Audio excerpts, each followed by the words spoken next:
We're going to start the last session of today.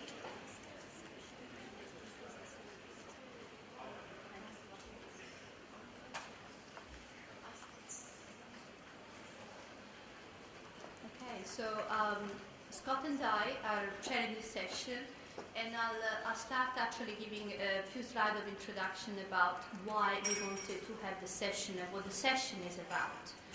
So title is, of course, Policy Standard for Reproducible Research.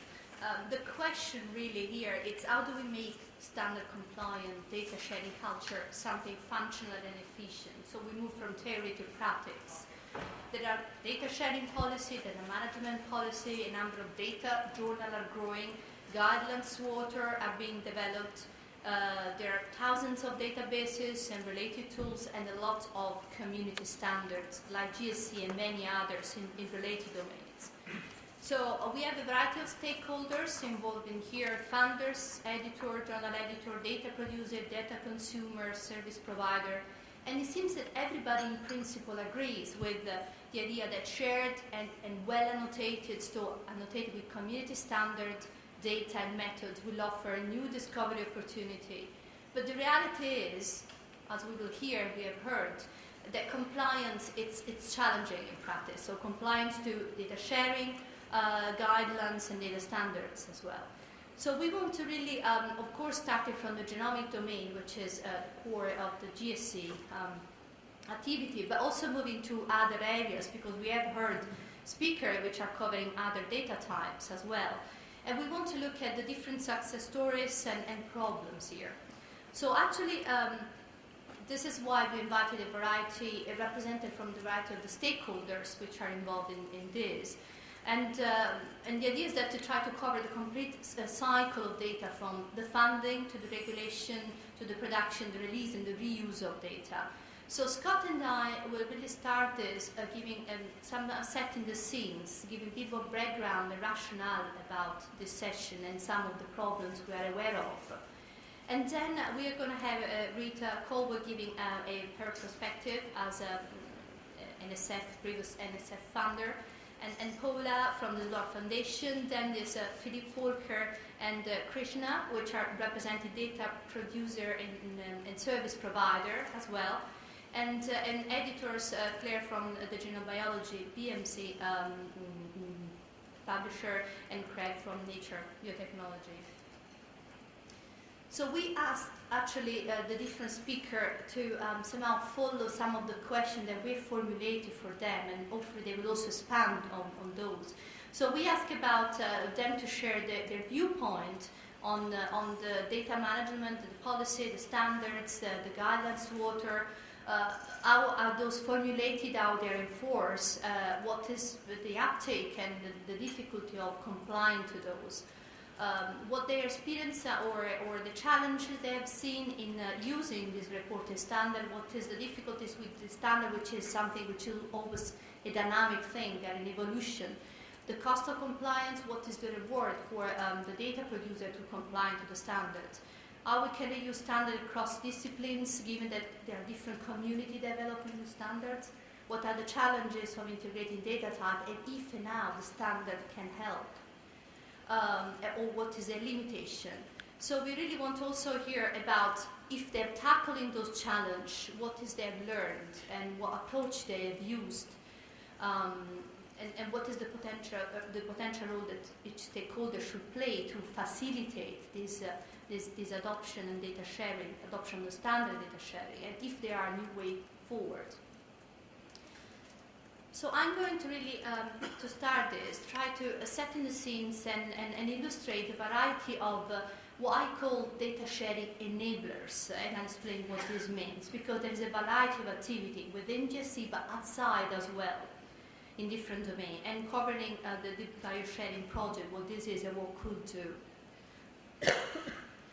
So everybody agrees that we need to move from reusable data to reproducible research. So here this picture just represents the fact that regardless the domain of science you're working, the kind of sample you're working with, or the kind of technology you're using, there are common problems. And the idea is that we all want to make a scientist data set comprehensible, so well annotated, interoperable, reusable, to underpin future science. And therefore we need this common way to share the information with both experimental data and the results. And this is because we all realize that long-lasting, well-annotated data set would improve science. Now, there is a wealth of groups which actually understand this concept, and like GSC have formed a society, a working group, a consortium, and are developing those standards. And here I'm just only mentioning a few, really to give you an idea of what's actually happening out there. On this side, these are not pointer, apologies. Okay, on this side I'm listing, there's GSC, there is also something called the Proteomic Standard Initiative, there is another initiative working on the biochemistry data. Combine brings together a variety of groups which have developed standard for system biology. FGED used to be called MGED, they used to focus on macroarray, now they focus on functional genomics. And there's a lot of group working also with regulators, so with industry, W3C, OMG, HL7, and CDS, COISO. There are many, all of these are tackling standards. So they bring together domain expert in a certain science area for a certain technology, and they are developing three kinds of standards. They are developing formats, which is what we need to exchange data between systems. They are developing terminology, so that we can use the same words to annotate certain information or richer ontologies. And they are developing guidelines, which are this minimal information need to be reported and exchanged. One of the problems with this wealth of groups is that, of course, focusing on a certain domain in which they are experts, these standards which are developed are somehow fragmented, and there is a lot of duplication across groups. As technology used in different domains, you have IEEE sequencing using genomic application, but it's also used in transcriptomic application. So the FGED Society is doing standard in that area. There is some overlap here. So this duplication of effort, it's not necessarily a good thing when it comes to using the standard in combination, when it comes to annotating and integrating the data at the end, because standards should enable the data integration. But if they are fragmented, they will actually hamper this rather than facilitate this. And really trying to give you an idea of the number of standards out there. I've started to list only a few. This is like a tiny number. But really to give you an idea that there's a lot of acronyms that out there that cover different domains of science. And if we want to look at number, there are over 130 formats, 300 terminology, and 150 checklists. And you are aware of mix because of GSC, but there are so many out there covering bioscience and medical area. So the source of the information, the guidelines here, we took information from the MIBI portal, which we also maintain, and the Equator, which is a site collecting more medical kind of checklist. The ontology here are mostly listed in the bioportal from the National Center for Biomedical Ontology. We have Trish Wetzel here representing it. The format here is something we are collecting manually, and then collectively, I explain how we try to list all these into the BioSharing side. So this should give you the amount of, of standards which are out there, and how difficult it is even to understand which one they are for which domain, not to mention the number of databases and tools which are being developed, some of which are using the standards. But the question exactly is, how much do we know about this standard? How much do you know? And how much do you need to know? And also, is there an area where standards do not exist, so we should actually create one? And where is there we need to bridge or harmonize? This is really important. Otherwise, those standards will not be enablers for data sharing, as I say, but they will hamper data sharing. And the question is, how much do we know? And I'm trying to give a few questions here that somehow are collecting over time. Talking to scientists, talking to curators, talking to developers, but also to founders and journal editors, which are all stakeholders in this area. And you really hear people say, so how much mature the standards are? Which one should I actually recommend for a certain area? And actually, what is the criteria for evaluating the maturity of the standards? Which tool and database is implemented which one? Because as a journal, I want to direct my author to submit the data set to a certain repository, knowing that that repository is standard compliant. Or you hear scientists saying, I use high-throughput sequencing, which are applicable to me, or some saying, I work for Plan. I think these are all for biomedical area, which is not true. Or others want to be involved to make extension and modification, so they don't want to reinvent the standard, but extending it. And again, it's not something easy to do, because sometimes you don't even know where to go and how to make an extension. And well, often, as I said, often we really don't know too much. And without, I don't want to name and shame anybody here, but these are phrases which I took from several data sharing policy, which you realize how actually difficult it is from funders or whoever write this data sharing policy to really recommend something. Because they tend to be vague, like recommend the appropriate standard. The question is, what is the appropriate standard? Where those exist, where those are mature, but what is the researcher supposed to do if those standards do not exist? Some actually refer to Miami, which is a checklist, as a format, so there's a confusion as well. And the problem is that many of these community standards come from the grassroots community, so this does not come from proper standard organization. So saying that the standard, to be used should come from an accredited standard organization somehow excludes many of these grassroots groups. And of course, when you direct somebody to a repository, you need to know if that repository is supporting a standard, if you believe that standard is important. But of course, there is also a lot of activity in trying to understand what's going on. And I'm only taking here a couple of screenshots from the two requests for information that in the first case is here from the Science and Technology Policy Office from last year, and this one which is still open and live from the NIH. So funders are looking for information because they do realize the importance of standard. They want to know which one are out there, which one are mature, what are the gaps, and etc. So there is a request for information. Right, so the question is now, what is that we can do or what we are doing to help all these stakeholders to understand the rapid evolving portfolio of standards and related tools? John and I, when in 2009 published this piece for Science, we put together, we did this with the funder creating data sharing policy in the context of the NERC NEPC data sharing policy. But we also realized that there was not a single place where the policy were collected. So we started at the time just a website, a blog called BioSharing to collect the data sharing policy. But since there, this project funded by another tool-related activity has evolved. And now we have a prototype of a catalog of standards. So we started to collect them and try to understand the usability, the functionality, and etc. And we want to evolve BioSharing to be more a forum where we try to get all the stakeholders to engage, an environment where you can register your standard and evolve them.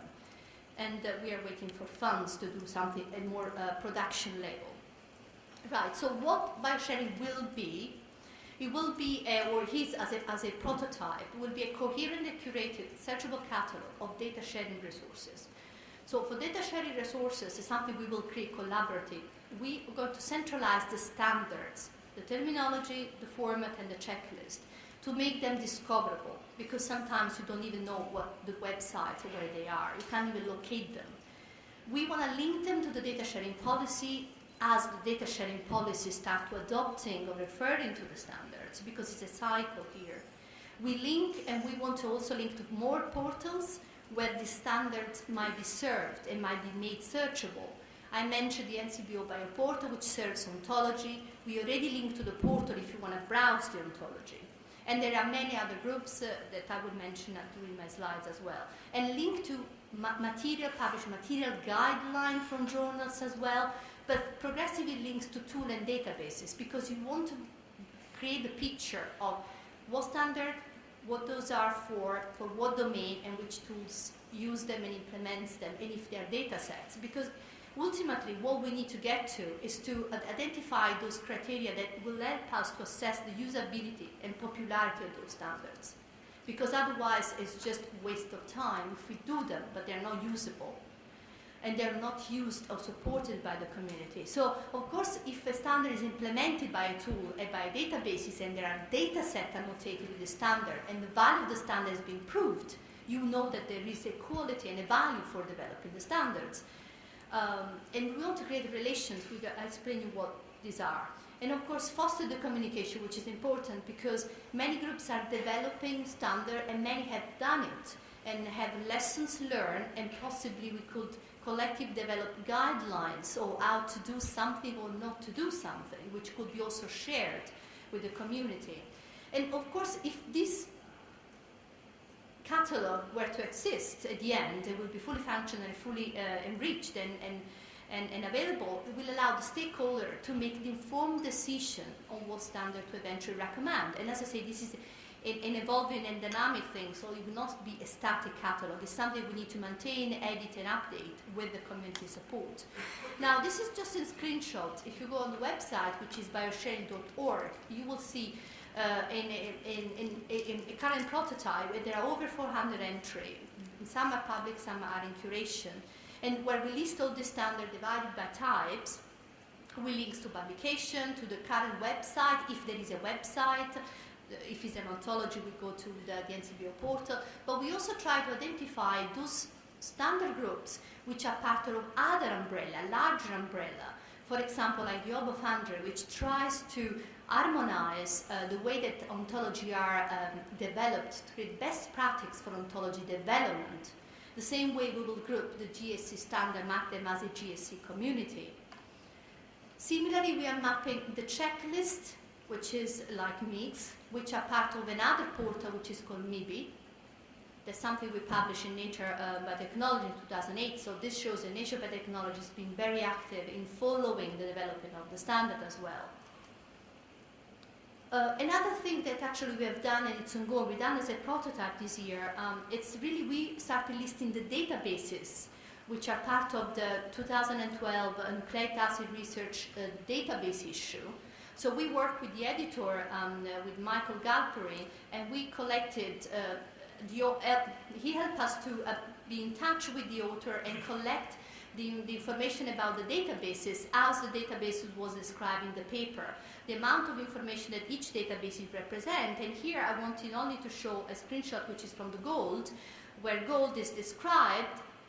There are several information about the database, the content, the release process, and etc. But one of the fields we want to collect, we are collecting, it's which standard, if any, this database follows, and then link the standard that the database used to the catalog of standards. So try to link this network of data sharing resources, how they're used, because they will help us create this big picture of usability and popularity of the standard.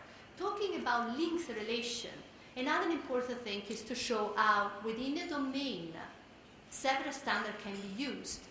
Now, this might be a little bit complicated to explain in details, but the reference for the paper is again a Nature Biotechnology paper from the BioPax community. So it's a GSC-like group operating in the area of system biology and describing pathways.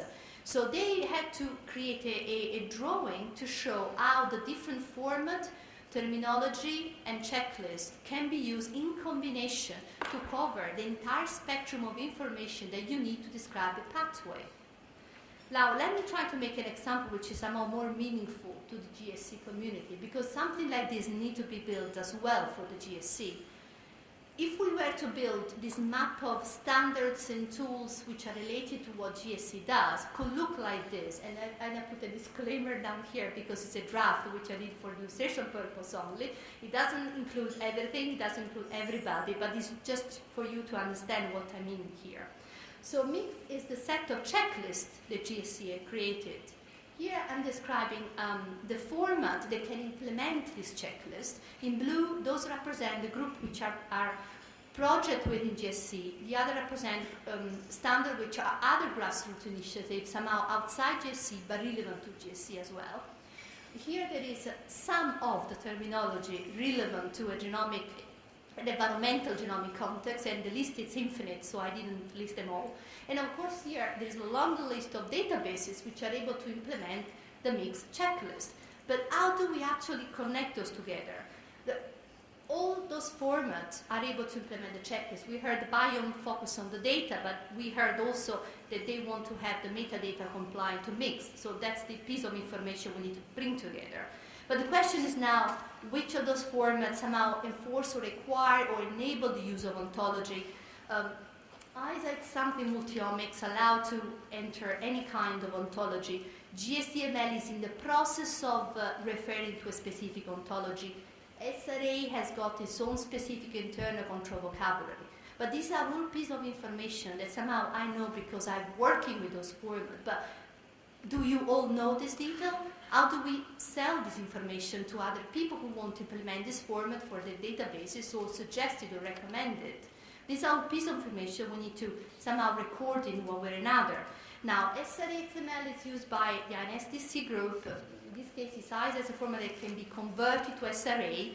The other are being used, will be used hopefully by database progressively. But this is the kind of connection we need to build. And has to be built within each domain with all the participation and all the community. So it's a very complicated process. But only, yeah, that's why GSDML was saying it implemented by Silva, for example, as a starting point. And this is really my last slide because I only wanted to give you the flavor of how much there is out there and how much we need to record and catalog before we can really use in full all the standard and really call them data sharing enablers and evaluate their true value. And we don't do this in isolation because it will be crazy and insane and because we won't have the expertise to cover all the domains. So we have a growing number of community we outreach and we develop the catalog with. And of course I'm acknowledging the key people who actually put the website up and some initial content. And we have a partnership with the Biomed Central, particularly through the Research Note journal, because they waive the fee if somebody from the BioSharing catalog is willing to publish an example of a data set annotated with the standard journal. We also have a close relationship with the Nature Proceeding and Nature Genetics in particular, which highlight us in a couple of the editorials. And with this, I would like to thank you. If you have any questions specific for the BioSharing, I'm happy to answer it now. If not, I will actually, no questions. So everything is clear, I assume. So I will ask Scott to continue this setting scene process. Thank you.